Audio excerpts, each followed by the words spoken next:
Questions, ये भी पढ़ वो सूरह बकरा से रिलेटेड था, इन्हें वो दोनों। मुझे उसका मजमून याद नहीं, बहरहाल उसको पढ़ दें आप पूरा। सूरह अल बकरा वर्स 222 वर्स ये है, they ask you O prophet about menstruation. उसकी ट्रांसलेशन ये है कि say beware of its harm, so keep away and do not have intercourse with your wives during their monthly cycles until they are purified.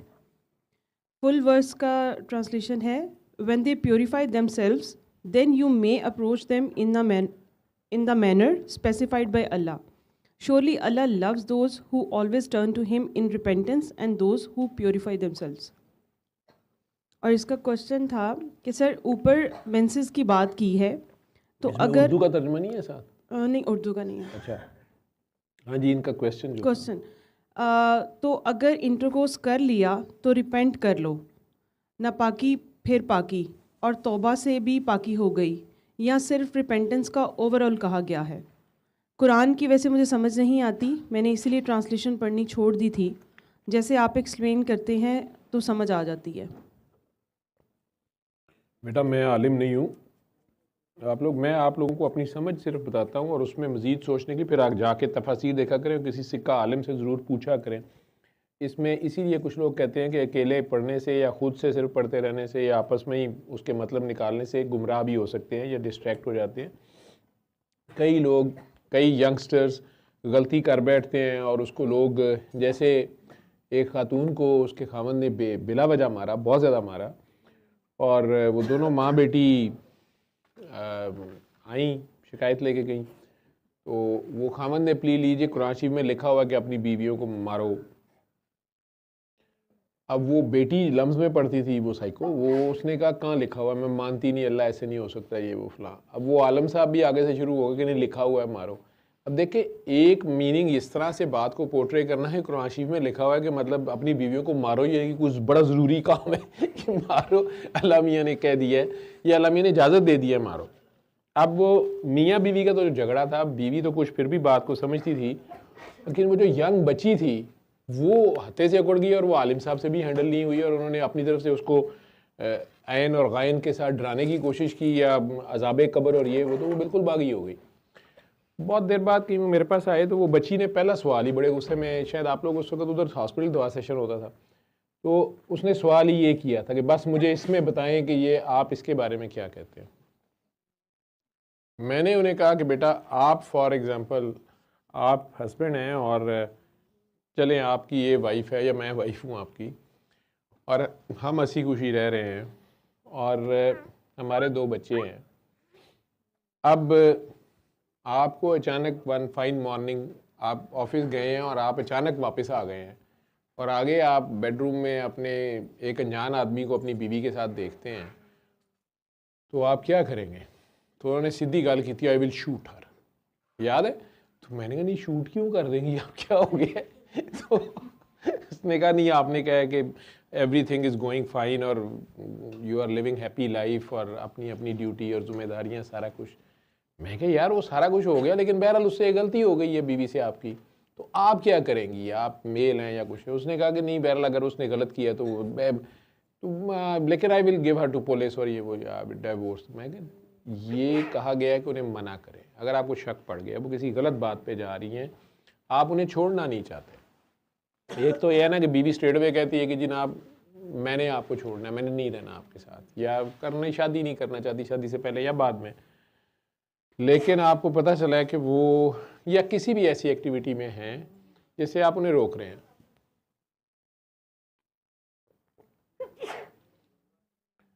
उसने कहा लेकिन मेरी मामा ने तो ये काम नहीं किया था। मैंने कहा मैंने आपकी मामा के केस को नहीं डिस्कस कर रहा, वो उन आलम ने क्यों कहा, कैसे कहा, अल्लाह ने इस तरीके से नहीं कहा। मेरे नज़दीक उलमा से दोबारा पूछ ले, और वहाँ बड़े अच्छे आलम आए भी हुए थे, वो बैठे सुन रहे थे। मैंने कहा जी मेरी समझ ये है कि इंसान को, मर्द को गुस्सा चढ़ जाता है, उसको खींच के कहीं से पकड़ के लाया है, कर रहा है, वहाँ हुक्म ये है कि आप उसे समझाएं, अपने आप से अलहदा कर दें, कुछ टाइम दें सोचने का, अपनी नाराज़गी का इजहार करें। लेकिन अगर आपको गुस्सा आ गया या वो फिर रात को घर से गायब हो रही है या कहीं जा रही है और आपको गुस्सा आ गया, तो आप अगर मारने पे आ गए हैं तो उसे डिसफिगर ना कर दें, तेज़ाब ना उसके ऊपर फेंक दें, वो हल्की मार या आपको थोड़ी फोर्स रोक लगानी पड़ गई, आपने उसको अगर चपत लगा दी है गुस्से में या इस बात पे, स्टिल वो नहीं मान रही, तो फिर उसे अच्छे तरीके से छोड़ दे। ये भी आगे लिखा हुआ है। मैं कह जी मेरे तो ख्याल उसमें ये है कि ये कहा गया है कि बिल्कुल वैशी ना हो जाओ, मतलब मार के अगर फिजिकल लेवल पे कहीं आ ही गए हो तो उसमें भी अपने हाथ को कंट्रोल करो, कहीं जोर से ना मार देना या उसको जान से ना मार देना। वो नहीं ज़बरदस्ती रहना चाहती तो जस्ट लीव हर। कि लोग जैसे तेज़ाब फेंक देते हैं, या अल्लाह माफ़ करे पिछले दिनों जो वाक़या हुआ है कि वो तो खैर ससुराल वालों ने कर दिया कि उस बेचारी का जिस्म के टुकड़े कर दिए या जला दिए जो भी था, लेकिन ये नहीं करना। वो बच्ची आगे से कहती है कि वो कुरान पढ़ के, अब याद होगा कि वो उसने कहा कि ये मीनिंग मुझे ये प्लाजेबल लग रहा है। मैं नहीं, आपके प्लाजेबल लगने की बात नहीं है, अल्लाह की बात है, आलिम बैठे हुए हैं, मुझे तो पता नहीं है। उन्होंने कहा कि नहीं आपकी बात ठीक है कि उसको तेज़ाब ना फेंक दिया जाए या कुछ ना कर दिया जाए, अगर वो नहीं रहना चाहती तो आपको तलाक देनी पड़ेगी, आप उसे छोड़ दें, तो उसको मारे ना। हाँ वाकई लोग इतना एग्रेसिव हो जाते हैं कि टॉर्चर देने पे आ जाते हैं, जहेज़ रोक लेते हैं, सामान नहीं देते, हक महर नहीं देते, जेवर पे कब्जे, तो ये सारे गलत तरीके हैं। और इसी तरह फिज़िकली मारना उसको या कुछ करना, वो हल्की मार का लफ्ज़। तो वो बच्ची तो आज माशाल्लाह हमें नमाज़ पढ़ने के लिए कहती है कि सर आप नमाज भी पढ़े, दाढ़ी रखा करें, और उसने बहुत स्टडी किया फिर उसके बाद कुरान को। इसी तरह लास्ट है, हाँ वो दूसरा सूरह बकरा वाला, वो काकी जी का ये सवाल था कि उनको कन्फ्यूजन ये थी, उसकी वर्डिंग से उन्हें कन्फ्यूजन हो रही थी कि अल्लाह करीम ने कहा है कि शादी के बाद जो शादी, मैंने कहा ना कि पूरा का पूरा ये सूरह बकरा की आयत है, तो ये इबादत है और ये अल्लाह के तरीके से ही होगी।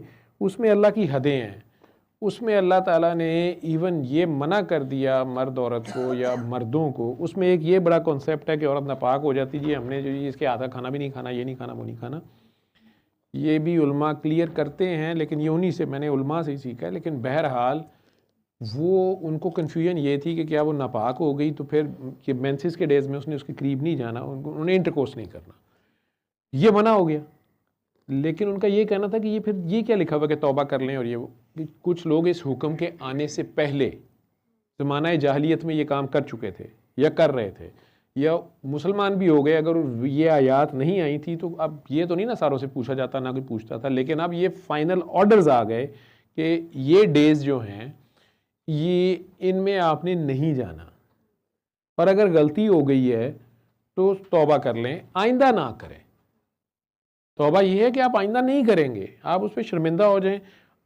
अल्लाह को तौबा करने वाले पसंद हैं और वो पाकी इख्तियार करें। वो नापाकी वाले देश, वो औरत नहीं नापाक हो गई, वो फेल नापाक है। जो नापाक मीन्स हराम, जो काम अल्लाह ने मना कर दिया, ठीक। अब आप वो खामखा करें तो ये फिर आप नापाकी को, आप पाक अल्लाह पाक को छोड़ के नापाक की तरफ जा रहे हैं, ठीक है, उस एक्ट की तरफ जा रहे हैं। अपने किसी मज़े के लिए लम्हाती या एक खामखा की आप जसारत कर रहे हैं, हुक्म दूली कर रहे हैं, तो मना कर दिया गया। अगर आपसे ये फेल हो चुका है या आप अपनी वहशत में ये कर बैठे हैं तो फिर भी तौबा करें आइंदा के लिए। तो जब आप अल्लाह पाक की मोहब्बत में ये काम, उसके हराम काम से मना होंगे तो आप पाकों में कहलाएंगे, और अल्लाह पाकों से मोहब्बत करता है। पाकी की तरफ मुतताहिरीन, ठीक है, जो उसके प्रोग्राम के शुरू में भी था, वो तौबा करने वालों और पाकी चाहने वालों या पाकी पाने वालों, पाकी हासिल करने की ख्वाहिश रखने वालों से प्यार करता है। उनसे जब वो प्यार करता है तो आपका प्यार, आप भी रेसिप्रोकेट करेंगे ना वो मैग्नेट पुल करेगा इस लोहे को अपनी तरफ, ठीक। लेकिन साथ ही आयत थी कि इन्नल्लाह ला युहिब्बुज़ ज़ालिमीन। लेकिन जो जुल्म करते हैं, जालिम कौन है? जो खामखा अपनी औकात से बाहर हो रहे हैं, खुद को खुदा समझ रहे हैं, दूसरों पे जान मुश्किलों में डाल रहे हैं, दूसरों पे सांस लेना दोबार कर रहे हैं, दूसरों के लिए ज़िंदगी मुश्किल कर रहे हैं, अल्लाह की हदों को तोड़ रहे हैं, खुद भी अपनी जानों पे जुल्म कर रहे हैं, तो अल्लाह उनसे प्यार नहीं करता। अल्लाह उनसे ही प्यार नहीं करता, वो लाख चाहे मैंने अल्लाह से बड़ा प्यार मुझे होना चाहिए, नहीं होना चाहिए, नहीं। अल्लाह उनके दिलों का हाल जानता है, या वो मुनाफिकीन है या फासिकीन है। वो दावा कर रहे हैं कि वो मुसलमान है, या ला इलाहा इल्लल्लाह मोहम्मद रसूलुल्लाह, या ईमान का भी दावा लोगों ने कर दिया कि हम मोमिन हो गए। उन्होंने कहा शट अप, इन्हें कहो कि ईमान तो अभी इनके दिलों से गुजरा भी नहीं है, ये अभी बदर वालों की तरह चेक भी नहीं हुए हैं। बदर तक जो लोग चेक हुए हैं, शोब अबी तालिब और मक्का के डेज़ और फिर हिजरत और फिर बदर, ये वो बहुत बड़े बड़े टेस्ट हैं। तो अल्लाह कह रहा है कि ये तो उसमें से एक में से भी नहीं गुजरे हैं। और ये अभी जिस तरह हमें हमारे माँ बाप कह देते हैं 7, 8, 10 साल की उम्र च, बेटा हम मुसलमान हैं, बेटा बस हम ही मोमिन हैं, बाकी ये सारे काफिर हैं। ठीक है, तो अम्मी अब्बा बताते हैं मुसलमान हैं, हम फौरी तौर पे सहाबा कराम के लेवल के मुसलमान हो जाते हैं, 2 नमाज़ा पढ़ लिए थे।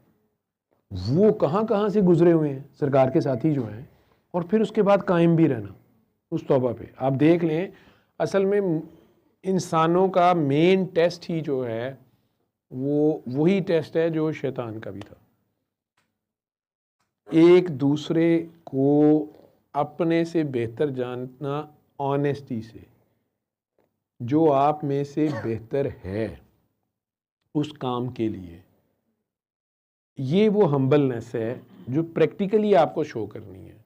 आपको पता है कि ये काम ये बंदा सही कर सकता है, ये बंदा ये डिश अच्छी बना सकता है, ये बंदा ये काम गाड़ी अच्छी चला सकता है।